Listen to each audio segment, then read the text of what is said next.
Hey guys, I just wanted to do my review of Arrow, Season 5, Episode 15, Fighting Fire with Fire. Sorry it took me a while to upload this video. I got home late, I wasn't able to watch the episode as it aired, and also partly I couldn't stop watching the trailer for next week after the reveal of Prometheus.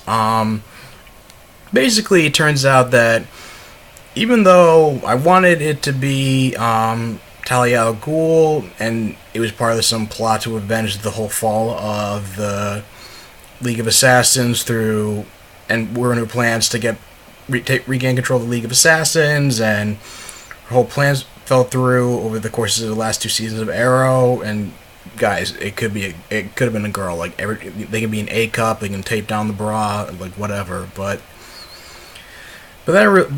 of course, since they had to be the same height, it turns out Prometheus was Adrian Chase, and at first, I was worried about the impeachment process. Adrian's offering to turn in his resignation and step down, but he explains to Oliver about the proceedings of the whole trial.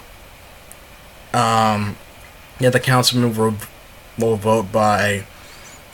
But it's like a majority vote among the councilmen, like running the impeachment process, and he decides that Oliver wants Adrian to represent him as his attorney, and so they have a coroner who confirms that Chase asked him to falsify the report on her autopsy. Detective Pike comes in and testifies, saying that Oliver Queen told him how he was manipulated by Prometheus. The Green Arrow was manipulated by Prometheus into killing Billy Malone, even though he was never explained to why.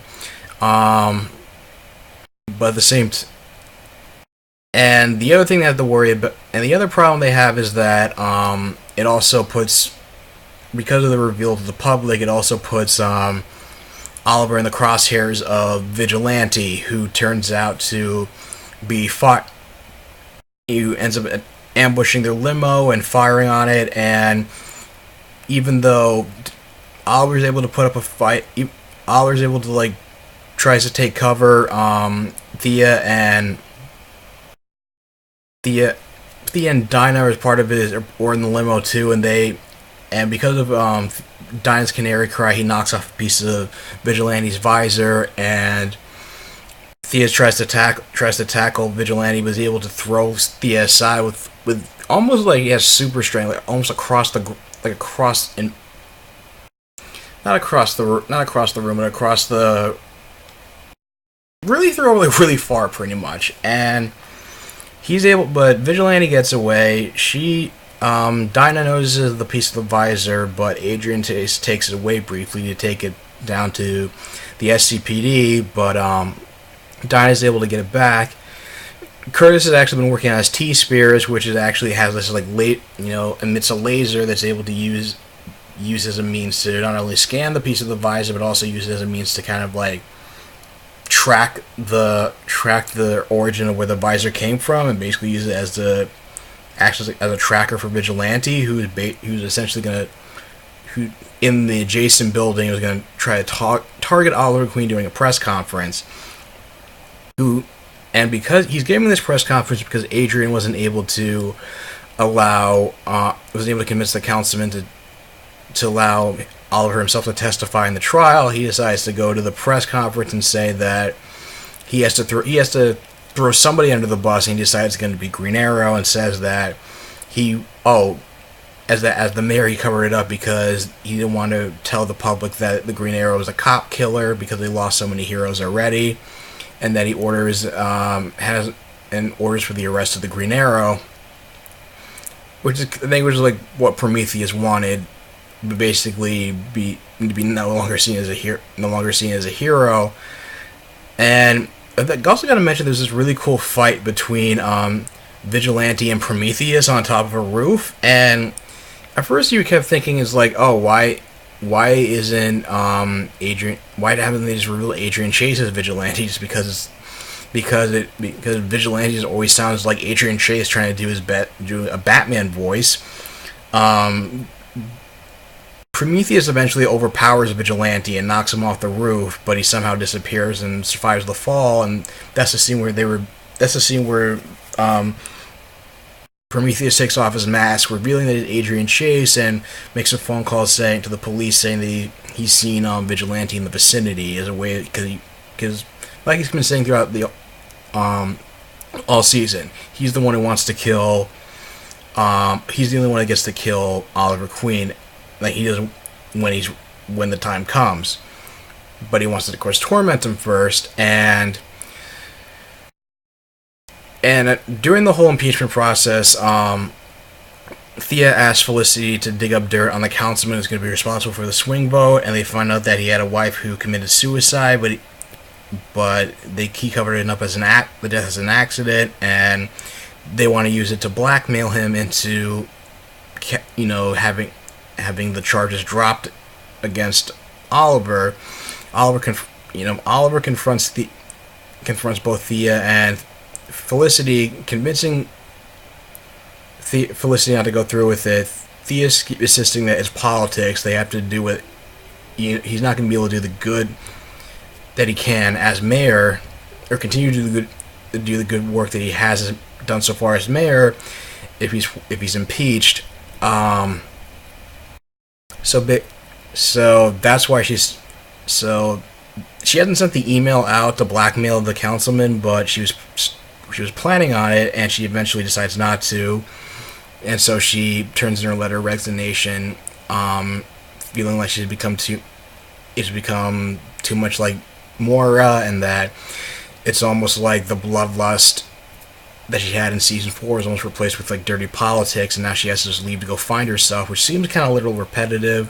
And also, again, Oliver's superhero persona again becoming public enemy number 1, again being hunted by the cops. It just seems like we've explored these plot points before, and so it's like, so where do you go from there? So he's like, he's been discredited as the Hood, he's been discredited as Arrow, so now discredited as Green Arrow. So it's like, where do you go from there? And it turns out that Willa Hahn was really contracted for 14 episodes this season, because apparently she's supposed to go work on Kingdom of Hearts 3. So I don't know if this was her. I can't remember. I wasn't keeping track, so I'm not sure if this was like her last episode of the season, or she'll come back like towards the end of it. But thanks to the T-Spears, they're able to, John, Curtis, and Renee are able to find Vigilante, and they ambush him in the adjacent building, trying to assassinate Oliver. And even though he gets the drop on, he's able to shoot both Renee and John in the shoulder and incapacitate them. Curtis is able to use his T-Spears, which are able to self-destruct, to knock out Vigilante a couple times before he's able to escape. And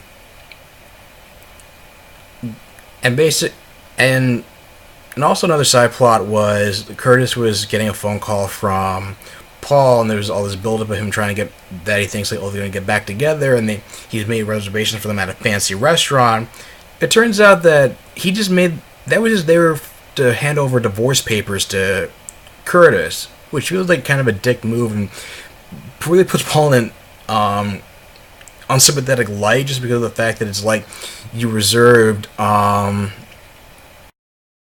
dinner reservations just to serve him divorce papers. It's like you could have just done this at a coffee shop, or like a Denny's, a White Castle, like somewhere that's like not going to like build up his expectations like that. It turns out after Oliver talked to Thea and Felicity, he convinced them to get Susan Williams her job back, and she says she's not going to expose Oliver as the Green Arrow, and they resume their relationship, it seems. But I don't know, I'm not 100% sure if she just said she wasn't going to reveal his identity just out of gratitude for getting his job back, or was that her plan all along, because I've been really iffy about the relationship, to begin, honestly. And it turns out that even though even in spite of Diggle trying to convince Felicity not to go down this dark path of, like, relying on Pandora files and, fighting you fight fire with fire, that you're just going to eventually get burnt. She's still kind of traumatized from Billy Malone's death, and she explains how she seen Oliver and the rest of the team use a little bit of darkness to fight the forces of evil all the time.